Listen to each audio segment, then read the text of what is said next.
On croyait avoir tout entendu sur sa vie, les feux des projecteurs, les triomphes sur scène, les engagements profonds, et pourtant à 96 ans, Lynn Renault vient de surprendre le monde entier, une fois de plus, non pas avec une chanson, un discours ou un combat public, mais avec une confidence intime bouleversante, inattendue dans une interview enregistrée, loin des caméras de télévision, et réservée à une amie de longue date.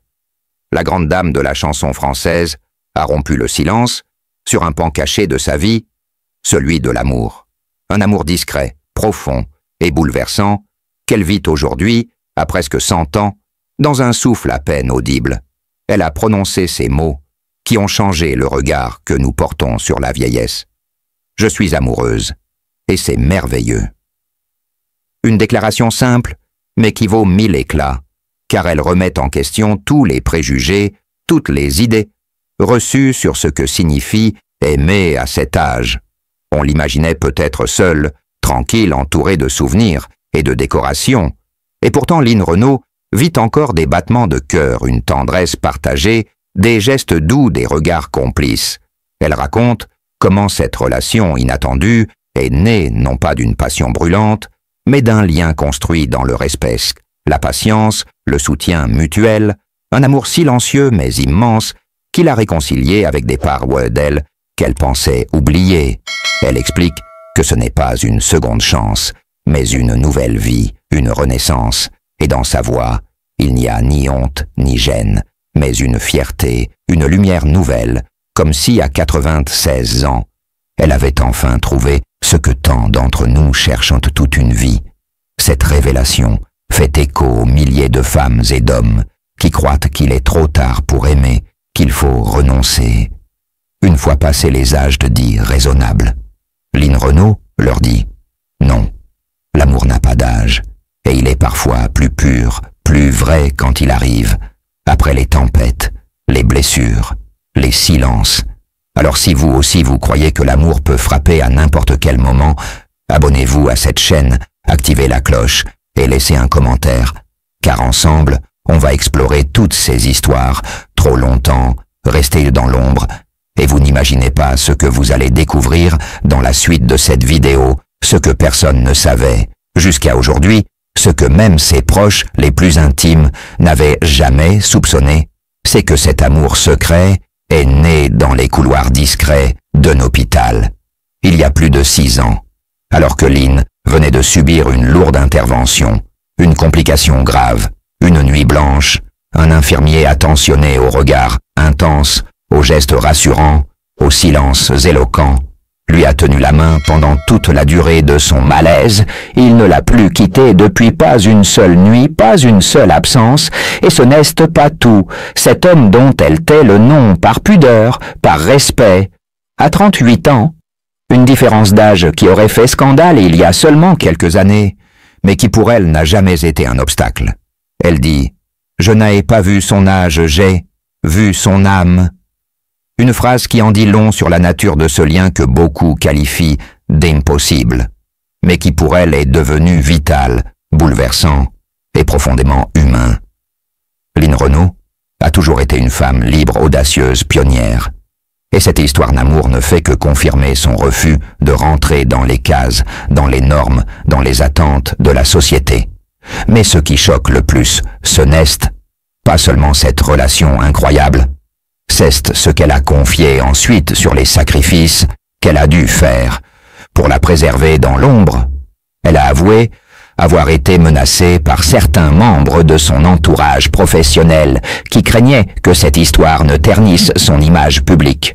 On lui aurait demandé de rompre discrètement, de s'imposer une solitude factice, de ne pas nuire à la légende qu'elle représentait. On lui a même proposé de payer cet homme pour qu'il disparaisse de sa vie proprement, froidement, sans explication.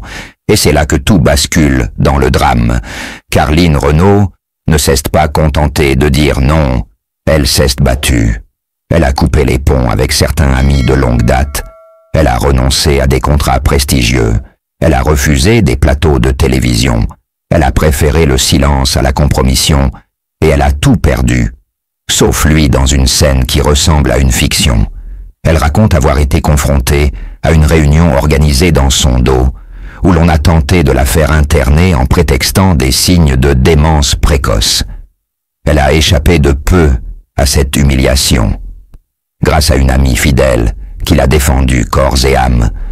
Ce jour-là, elle a compris que même les icônes peuvent être jetées, sacrifiées, effacées pour protéger une image qui n'est même plus la leur. Elle cesse, alors jurer que si elle survivait à tout ça, elle parlerait, elle raconterait tout. Et ce qu'elle dit aujourd'hui devant les caméras, devant nous, est un cri de vérité, un cri qui dérange, un cri qui met à nu toute une industrie de faux semblants, de sourires forcés et de solitudes imposées. Elle affirme que ce n'est pas un caprice de vieille dame amoureuse, mais une question de dignité et de mémoire. Elle veut que son histoire serve à celles et ceux qui n'ont pas encore osé aimer vivre ou même rêver. Parce que trop vieux, trop différents, trop jugés, elle veut dire au monde entier que la passion n'est pas l'apanage de la jeunesse, que le bonheur peut frapper quand on ne l'attend plus, même après les deuils, les chagrins, les douleurs et les ans. Elle va même plus loin, en révélant que cette relation a été pour elle le seul vrai amour de sa vie, plus profond, plus sincère, plus libre que tout ce qu'elle avait connu auparavant. Même les grandes romances passées, même les idylles célèbres du passé semblent pâles à côté de ceux qu'elle vit depuis 6 ans. Elle dit « Je n'aurai peut-être pas beaucoup de temps, mais ce temps, je le vis intensément. Et pour la première fois, pour moi, rien que pour moi. » Et la révélation la plus inattendue de toutes, la plus folle, la plus bouleversante, elle veut léguer tout ce qu'elle possède à cet homme. Maisons, droits musicaux, archives personnelles, fondations caritatives, tout oui tout. Une décision qui fait déjà trembler les cercles familiaux et professionnels, une décision que certains qualifient de folie, d'autres de courage, mais qui est irréversible. Elle affirme avoir tout préparé, notarisé, filmé chaque témoignage pour éviter les contestations, car elle sait que ce geste va déchaîner les passions, provoquer des ruptures, des procès, des scandales. Mais elle s'en fiche. Elle dit « Je suis partie de rien. J'ai travaillé dur. Je n'ai pas volé. Ce que j'ai, je veux que ça aille à celui qui m'a donné le sentiment d'être vivante, encore et encore, même à 96 ans. Et ce qu'elle nous laisse, avec tout cela, c'est une leçon, une claque, une prise de conscience profonde. Aimer n'a pas de délai, et la vérité même tardive vaut mieux que le mensonge perpétuel. Line Renaud vient peut-être d'ouvrir une porte que d'autres garderont fermée par peur, mais elle a choisi la lumière, l'audace et l'amour. Et ce qu'elle vit aujourd'hui restera gravé dans l'histoire, comme l'un des actes les plus puissants de liberté intime de tout le show business français. Mais ce que peu de gens savent, c'est que cette histoire d'amour caché s'est construite dans le silence, dans la patience, dans une tendresse que les mots ne suffisent pas à décrire chaque matin. Line Renaud se réveillait avec cette peur sourde, celle qu'une appel, une lettre, une décision extérieure viennent tout faire basculer. Elle vivait dans une sorte de clandestinité affective, où chaque regard, chaque instant partagé avec cet homme devenait précieux, fragile et interdit dans les couloirs du théâtre, dans les loges et avant les spectacles. Elle portait un sourire public, mais dans ses yeux, il y avait un monde caché, un monde où elle pouvait aimer sans masque, sans artifice, un monde qui ne demandait rien d'autre que d'être vécu pleinement, sans jugement, sans règles, sans papier signé. Elle raconte comment, lors d'une nuit d'hiver, alors que tout semblait l'appeler à renoncer, elle a pris sa voiture seule, sans chauffeur, sans agent.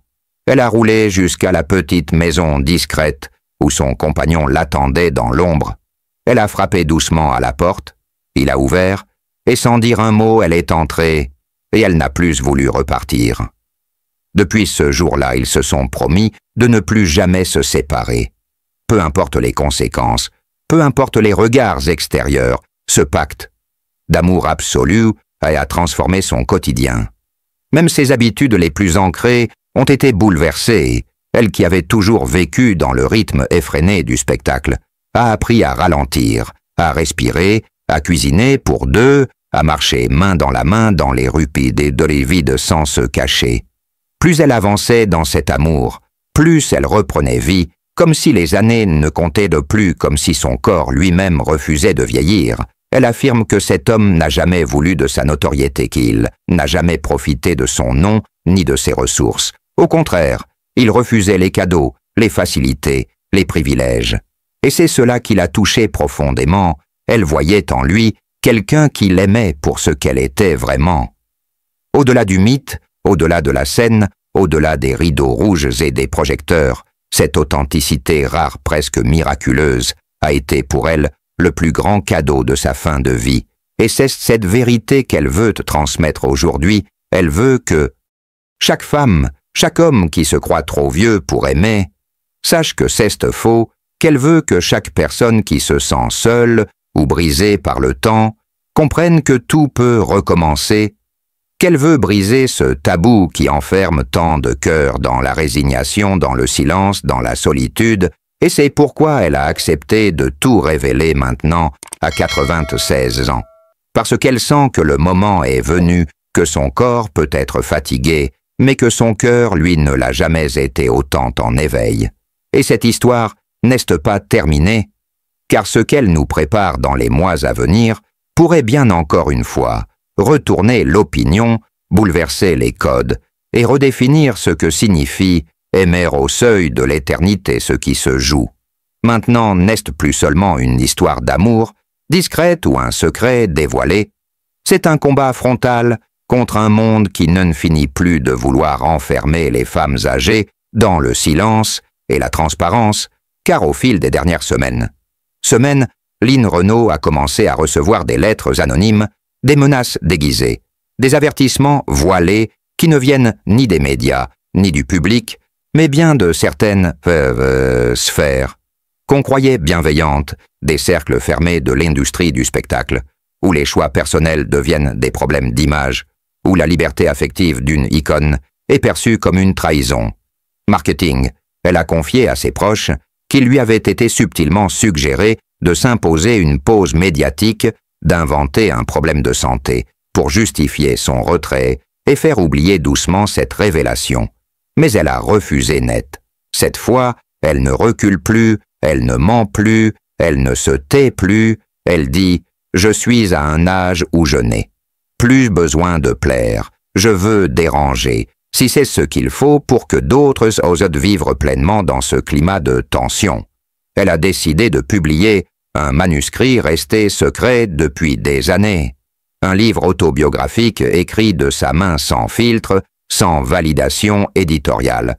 Un livre qui contiendrait, selon ses propres mots, des vérités que je n'avais jamais osé dire. Jusqu'à maintenant, ce livre pourrait bien tout changer, car on y trouverait des noms, des faits, des conversations privées, enregistrées, des extraits de lettres, et même des documents confidentiels qui prouvent comment certaines figures puissantes de son entourage ont tenté au fil du temps de contrôler sa vie affective et son indépendance émotionnelle.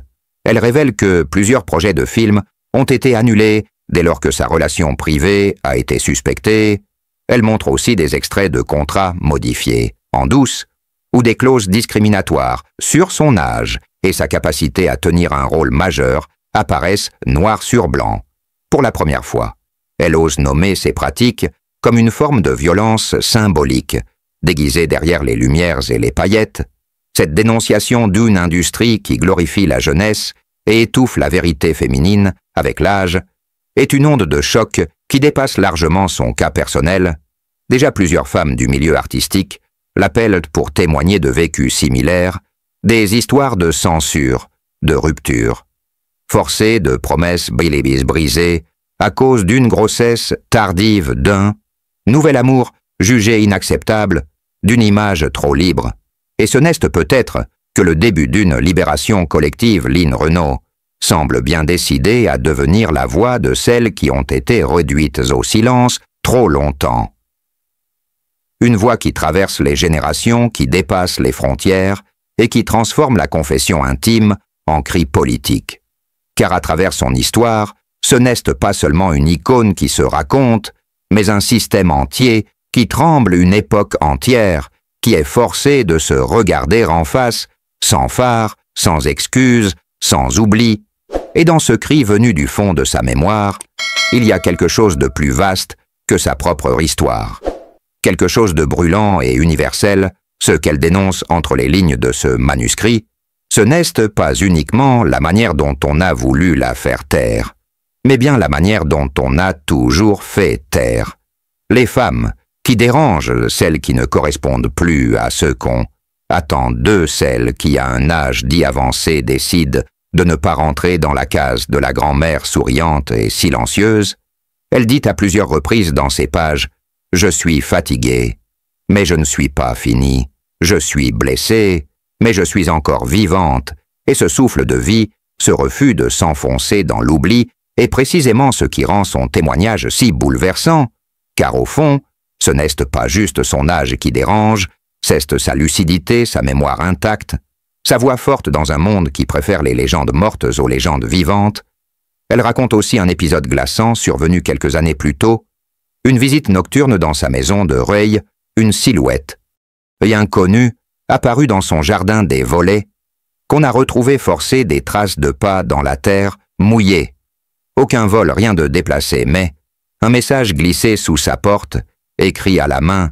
« Tu parles trop, tu vas tout gâcher. » Elle n'a jamais su d'où ça venait, mais elle a toujours su pourquoi cette peur ne l'a jamais quittée depuis, mais elle ne l'a jamais empêchée. D'avancer chaque mot écrit dans ce livre, chaque souvenir douloureux qu'elle exhume est un acte de résistance, une manière de reprendre possession de son histoire, de dire à haute voix ce que des décennies de silence ont tenté d'ensevelir. Elle parle aussi de ses failles, de ses erreurs, des moments où elle a choisi de se taire pour protéger sa famille ou pour sauvegarder une image de force qu'on attendait d'elle. Mais aujourd'hui, elle ne veut plus se protéger, elle veut libérer chaque parcelle de vérité comme on arrache une épine restée trop longtemps plantée dans la peau. Elle veut que chaque femme, chaque personne qui la regarde, sache qu'il est possible de naître à soi-même, même à 90 ans. Elle confie qu'elle n'a jamais été aussi libre, aussi amoureuse, aussi consciente d'elle-même que depuis qu'elle a accepté d'aimer pleinement, sans permission, sans honte, sans limite. Ce n'est pas une morale qu'elle donne, c'est une expérience, une vérité humaine, profonde, nue, vibrante, qui traverse l'écran pour atteindre chaque cœur prêt à l'entendre. Et cette vérité nous regarde tous, car elle nous dit que tant qu'on respire, tant qu'on ressent, on peut encore se choisir, on peut encore vivre et aimer sans avoir à demander l'autorisation de personne. Et si vous aussi vous avez ressenti ce frisson, si vous avez été bouleversé par la force de ce récit, si vous pensez comme nous que certaines vérités doivent enfin sortir de l'ombre, si vous croyez que même à 81 ans, une femme peut encore choisir de vivre, d'aimer de crier sa vérité au monde, alors je vous invite à rester avec nous, à ne pas quitter ce chemin que nous avons entamé ensemble. Abonnez-vous à cette chaîne pour ne rien manquer de ce que nous allons encore vous révéler. Chaque semaine, nous déterrons des histoires oubliées, des voix étouffées, des secrets trop longtemps enfouis dans le silence. Chaque vidéo est le fruit d'une recherche approfondie, d'une passion pour la vérité, pour la mémoire et pour la justice. Et si vous activez la cloche, vous serez les premiers à entendre ces récits bouleversants, parfois choquants, mais toujours nécessaires. Car ce que nous faisons ici, ce n'est pas du simple divertissement. C'est une mission, c'est un acte de mémoire et de conscience. Alors si vous pensez que ces histoires méritent d'être entendues, si vous croyez comme nous qu'il est temps de briser les chaînes du non-dit, cliquez sur s'abonner, partagez cette vidéo autour de vous. Et surtout, restez avec nous, car le plus fort reste à venir. Merci d'être là. Merci de faire partie de cette communauté qui ne ferme pas les yeux, qui ne détourne pas la tête, mais qui choisit d'écouter jusqu'au bout.